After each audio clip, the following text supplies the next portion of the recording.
વડોદરાની એસએસસી હોસ્પિટલમાં ડોક્ટરો પર હુમલા મામલે સમાચાર છે। હોસ્પિટલ તંત્ર અને પોલીસ દ્વારા પરિસરમાં કોમ્બિંગ કરાયું હતું।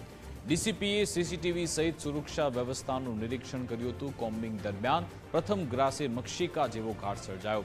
હોસ્પિટલની લાઇટ ગુલ થતા અંધારપટ છવાયું હતું। મોબાઈલની લાઇટની મદદથી પછી નિરીક્ષણ થયું। જ્યાં જરૂર જણાશે ત્યાં હજુ સુરક્ષા વધારાશે। સુરક્ષામાં કોઈ ખામી હશે તો તેને દૂર કરવામાં આવશે।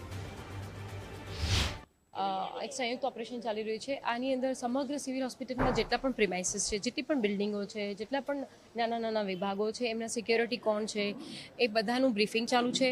એમના કેમેરાઝ બરાબર છે કે નહીં, એની અંદરની વ્યવસ્થા બરાબર છે કે નહીં, પેશન્ટ અને ડૉક્ટર્સના જો નાના મોટા ઘર્ષણ થતા હોય તો પોલીસ વિભાગની ટીમને પણ અહીંયાના સિક્યોરિટીવાળા, અહીંયાના ઇન્ચાર્જવાળા, મેડિકલ વિભાગવાળા બધાને ઓળખે, ચહેરાથી પરિચિત રહે। સાથે સાથે મેડિકલ વિભાગ પણ પોલીસ સાથે કોર્ડિનેશનમાં વ્યવસ્થિત કામ કરે, તો આ એક સમગ્ર સંયુક્ત સુરક્ષા સઘન થાય એના માટેનું ઓપરેશન ડ્રાઈવ